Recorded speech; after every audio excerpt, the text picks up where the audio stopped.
आज 1 कप पोह्यापासून आपण टेस्टी आणि हेल्दी नाश्ता बनवूया. कारण यात आपण पोहा तर वापरलेच आहे, शिवाय आपण यात भरपूर भाज्यासुद्धा वापरलेल्या आहेत. चला तर रेसिपीला सुरुवात करूया. तर इथे मी घेतला आहे 1 कप पोहा. पोहा कुठलाही घेऊ शकता, जाड पातळ जो तुमच्याकडे असेल तो. आता यात घालायचं पाणी आणि हे पोहे 1-2दा स्वच्छ धुवून घ्यायचे.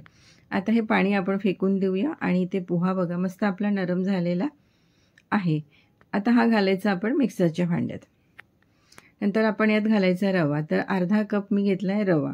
नंतर त्यात घालायचं एक 4-5 चमचे आपण घेऊया दही. दही थोडंसं आंबट असेल ना तर मस्त. नंतर त्यात पाणी घालायचं आणि हे मिक्सरमध्ये आपण फिरवून घेऊया. तर रवासुद्धा जाड किंवा बारीक जो घरात असेल तो वापरला तरीही चालेल. तर इथे बघा मी असं मस्त असं मिक्सरमध्ये फिरवून घेतलेलं आहे. एका भांड्यात काढायचं, झाकून ठेवायचं याला एक 10 मिनटाकरता.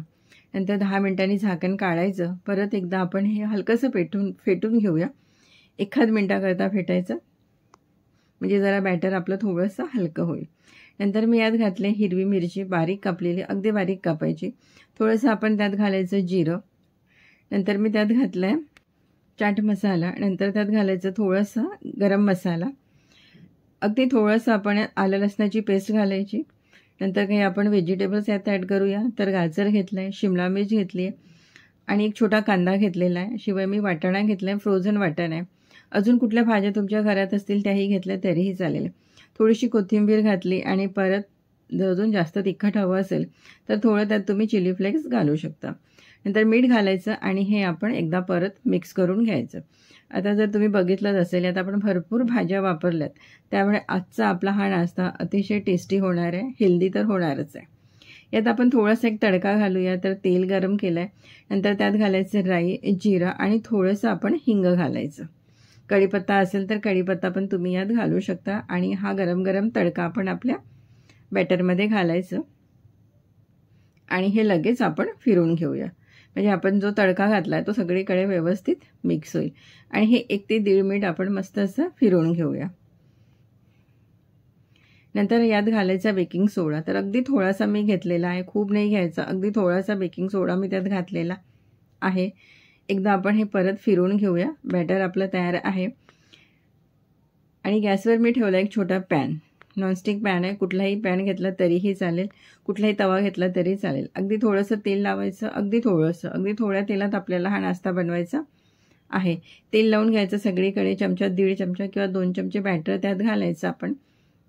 गॅस अगदी कमी ठेवायची सुरुवातीला. आणि आता हे सर्व आपण पसरवून घेऊया व्यवस्थित. आणि आता यावर झाकण ठेवायचं आणि 1.5 ते 2 मिनटाकरता कमी गॅसवर आपण हे होऊ द्यायचं. 1.5 ते 2 मिनटानंतर झाकण काढायचं आणि वरची बाजू बघा मस्त अशी ड्राय झालेली आहे. गरज वाटली तर थोडंसं तुम्ही कढईने तेल घालू शकता याला. आता आपण हे पलटून घेऊया. तर याच्यावर एक झाकण ठेवायचं, प्लेट ठेवायची आणि याला आपण पलटून घेऊया. तर इथे बघा मी पलटून घेतलेला आहे, किती सुरेख रंग आलेला आहे त्याला. आता दुसऱ्या साईडने सुद्धा 1.5 ते 2 मिनिट आपण असंच हे शिजवून घेऊया आणि परत याला आपण पलटून घेऊया. आणि बघा काय मस्त झालं आहे. वरची बाजू मस्त अशी कुरकुरीत होते आणि आतून अगदी मस्त असं मऊ होतं हे. कारण आपण पोहा घेतला आहे, रवा घेतला आहे, भरपूर भाज्या घेतल्या आहेत, त्यामुळे टेस्टी आहे, हेल्दी आहे. तर दुसऱ्या साईडने सुद्धा मस्त हे 2-1 मिनिट मी भाजून घेतलं आहे आणि काढून घेतलं आहे. तर तुम्ही बघितलंच असेल अवघ्या 10 मिनिटात आपला हा सकाळचा टेस्टी आणि हेल्दी नाश्ता होतो. प्रत्येक वेळी कांदे पोहे खाण्यापेक्षा असा हा पोह्यांचा थोडासा वेगळा नाश्ता तुम्ही नक्की एकदा ट्राय करा. आणि असा म्हणून तुम्ही मुलांच्या टिफिनमध्ये दिला तरीही चालेल. चला तर मग तुम्ही सुद्धा ही रेसिपी नक्की एकदा ट्राय करा. आवडलीच तर लाईक करा आणि शेअर करा.